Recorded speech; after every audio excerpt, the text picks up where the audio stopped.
प्रिय विद्यार्थियों, आज हम लोग 10 करोड़ से अधिक आबादी वाले 14 देशों के मानव विकास सूचकांक के बारे में तथ्यात्मक जानकारी प्राप्त कर रहे हैं। मानव विकास सूचकांक का मतलब होता है HDI, ह्यूमन डेवलपमेंट इंडेक्स।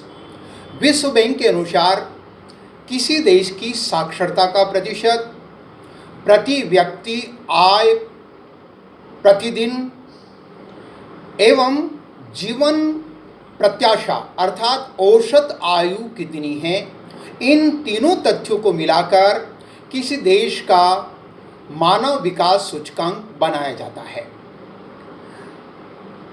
विश्व के 10 करोड़ से अधिक आबादी वाले 14 देशों में पिछले दिनों विश्व बैंक ने जो रैंकिंग निकाली है मानव विकास सूचकांक की, उसमें संयुक्त राज्य अमेरिका 15वां नंबर पर है, जापान 19वें नंबर पर है, रूस 49 नंबर पर है, मैक्सिको 76 नंबर पर है, ब्राज़ील 79 नंबर पर है, चाइना 85 नंबर पर है, फिलीपाइंस 106 नंबर पर है, इंडोनेशिया 111 नंबर पर है, भारत 129 नंबर पर है। हम लोगों ने पिछले वर्ष की तुलना में एक पायदान ऊपर विकास किया है, अर्थात हम लोग गत वर्ष 130 पर थे, इस वर्ष 129 पर है। हमारे पड़ोस में बांग्लादेश 135 पायदान पर है और पाकिस्तान 152 पायदान पर है, नाइजीरिया 156 है और इथियोपिया 173 है।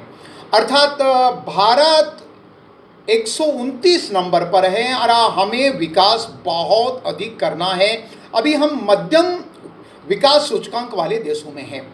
चीन सहित रूस, जापान, संयुक्त राज्य अमेरिका, इंडोनेशिया, ब्राज़ील, फिलीपींस और ऐसे सारे देश उच्च विकास सूचकांक की तरफ हैं। इस सूचकांक में सबसे नीचे नाइजीरिया और इथियोपिया है। साक्षरता की दृष्टि से हम लोग कुछ विशेष जानकारियां यहाँ आपस में एक दूसरे को शेयर कर रहे हैं। साक्षरता की दृष्टि से और संयुक्त राज्य America, Japan, Russia, Mexico, Indonesia, China, Philippines, ये देश 95% से अधिक साक्षरता वाले हैं। ब्राज़ील में 93% साक्षरता है। भारत, बांग्लादेश और पाकिस्तान यहाँ पर 70 से 75% साक्षरता है। यद्यपि यह साक्षरता बढ़ गई है क्योंकि ये आंकड़े 2011 के आसपास के हैं, परंतु वर्तमान में प्रकाशित नहीं हुए, इसलिए हम लोग इस बारे में चर्चा नहीं करेंगे।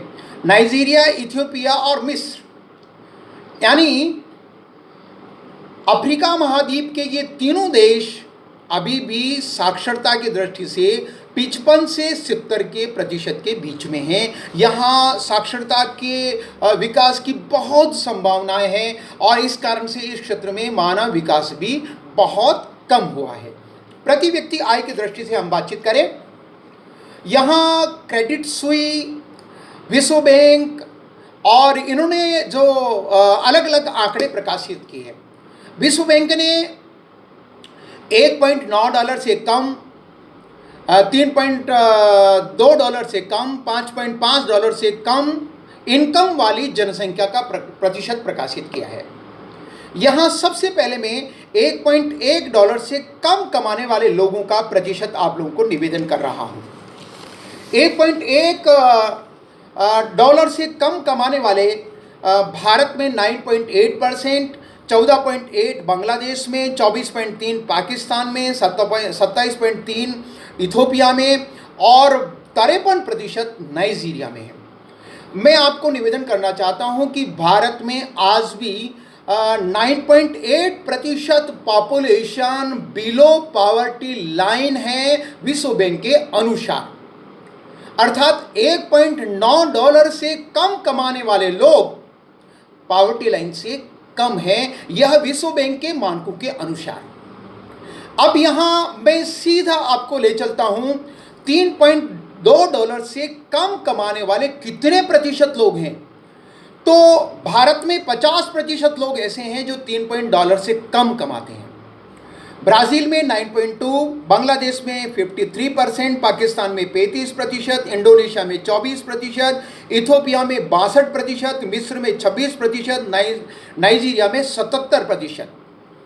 जापान, रूस, संयुक्त राज्य अमेरिका, चाइना में इस प्रकार का कोई प्रतिशत नहीं है। ये ध्यान करने वाली बात है।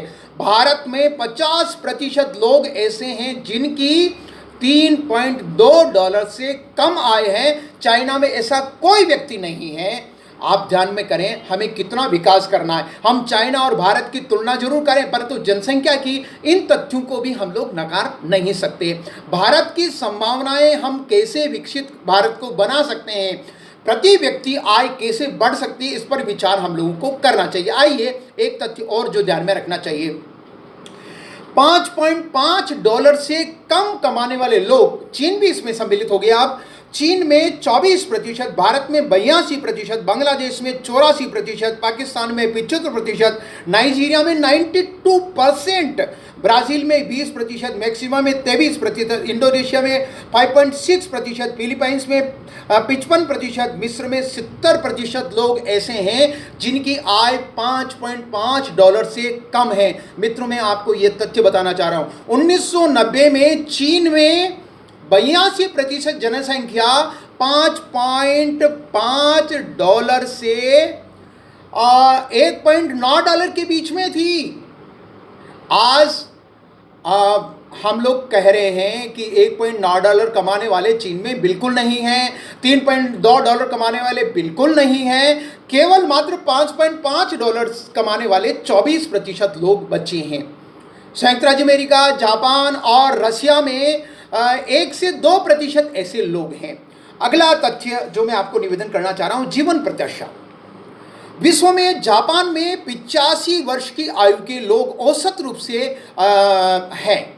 80 वर्ष की औसत आयु संयुक्त राज्य अमेरिका में है। चाइना में 77 वर्ष की आयु के, रूस में 73 वर्ष की आयु के, भारत में 71 वर्ष की आयु के, बांग्लादेश में 71 वर्ष की आयु के, इंडोनेशिया में 72, फिलीपाइंस में 71, मैक्सिको में 75, ब्राज़ील में 75, नाइजीरिया, इथियोपिया, पाकिस्तान में 55 से 70 वर्ष की आयु के लोग रहते हैं। अर्थात औसत आयु भी जापान में, संयुक्त राज्य अमेरिका में, चीन में, रूस में, मैक्सिको में, ब्राज़ील में और 72 वर्ष से अधिक है।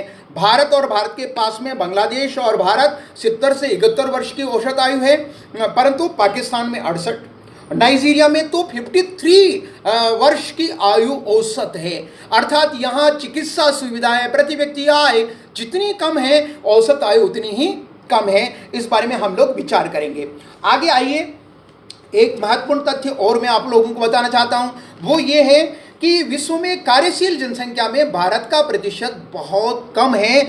14 देश हैं, उन 14 देशों में सबसे नीचे भारत है, 49.3, नाइजीरिया में 53.62 है, मिस्र में 50% हैं, बाकी देशों में 60 और 60 से अधिक प्रतिशत हैं। चाइना में 65 है, इंडोनेशिया 65 है, यूएसए में 61 है, मैक्सिको में 61 है, ब्राज़ील में 60 है, जापान में 60 है। हमारे यहाँ सबसे कम क्यों है, उसके पीछे कारण है, हमारे यहाँ पर स्त्रियों का अनुपात कार्यशील जनसंख्या में मात्र 26% है। इसको बढ़ाना चाहिए, ऐसा मेरा विनम्र आग्रह है। नमस्कार, बहुत बहुत धन्यवाद।